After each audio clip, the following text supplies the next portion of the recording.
Punta tayo dito sa kabila. Hello po ate. Okay lang ba? Papasok na. Sino po kasama nyo? Yung mga anak ko po. Nakausap ko na si ate nun. No? Hindi ka pa buntis nun. Nakausap kita. Ba?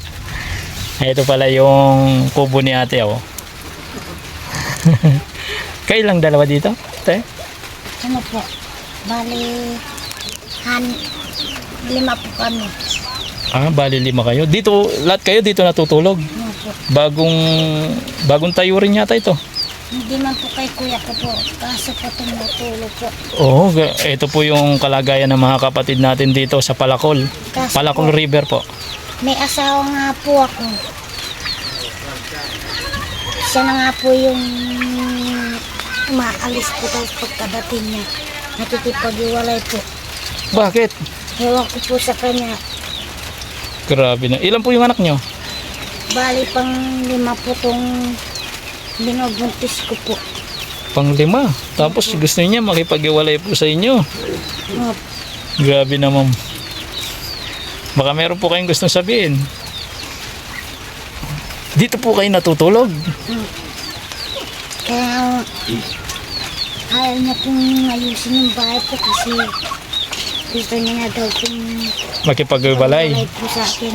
Sa ngayon po, nasaan yung asawa nyo, kapatid? Hindi ko po alam kung saan po siya pumupunta po. Ay, yan po, 5 po yung, ilan yung anak nyo, ate, pang 5 yung? Binubuntis. O di maliliit pa yung anak mo? Kaso po sinasabi niya po, ipaalaga namin po daw yung anak ko. Bakit naman?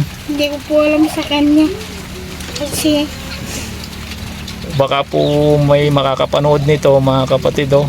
Kahit sino pong minsan po gustong tumulong sa kanila. nahihirapan po ako dito.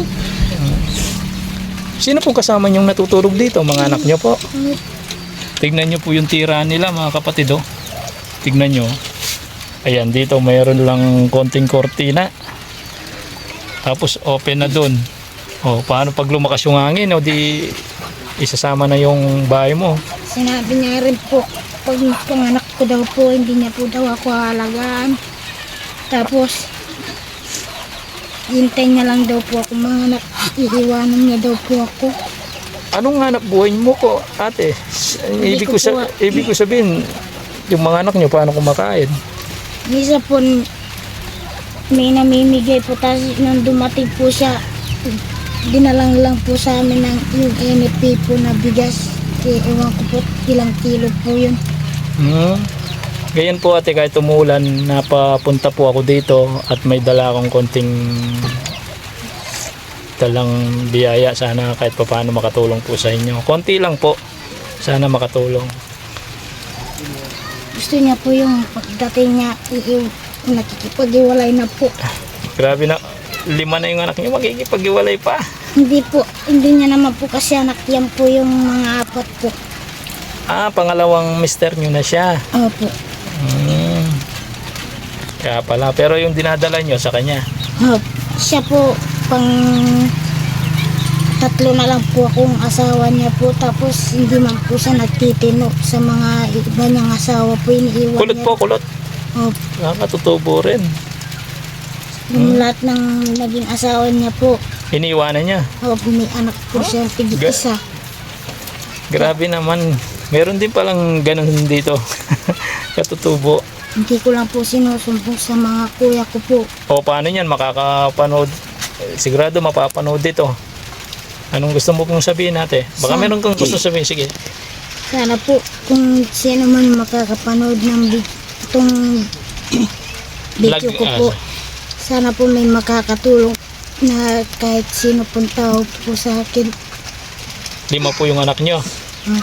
Malay natin may makakapanood na mga mabubuting puso. Kahit papaano po ay tulungan kayo. Ito nga po. Pangilan to? Pangatlo po, panganay po. Pangatlo, di lit pa nung... Maliit pa po yung isa ko po ganyan. Tapos buntis ka pa. Wala man po ano po sa akin yung asawa ko po. Ibig ko pong sabihin, kapatid, paano kapag lumakas yung hangin, anong ginagawa nyo? Tiis lang dyan. Opo, tinatabingan ko lang po ng... Di ba minsan may malakas na hangin dito sa bundok? Opo. O paano yan?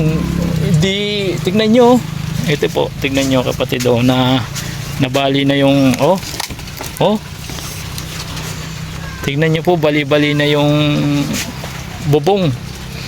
Ayan Paano kapag nalaglagan yung anak nyo dito? Kaya ikaw ate, yan Kaya nga po minsan minsan kung sino man yung tao lumalapit po ako kasi minsan ganyan po yung asawa ko po. Humihingi po ako ng kahit konting pambili lang po sa amin. Oo, ang dami mong anak, 5. Tapos iniwanan ka pa ng asawa mo. Tsaka para po kinukwenta niya po yung mga pinapagod niya sa amin. Saan kayo nagluluto, ate? Ayun po, tumuturo rin po. Ay, grabe naman, no?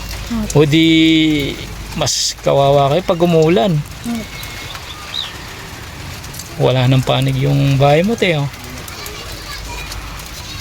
Ayan po si ate kung may makakapanood po ng kanyang video, yan Sana po, matulungan po natin sila dito sa Palacol River po, mga kapatid. Mga gusto mong tumulong sa kanila, nandito lang po sila sa Palacol River, Florida Blanca, Pampanga. Kaya ako po kahit tumulan, sinugod ko. May dalat po tayong konting biyaya sa kanila. Kaya maraming salamat po. Ano po palang pangalan niya? Angela po. Angela, may makakapanood nito. Tiwala lang tayo. Thank you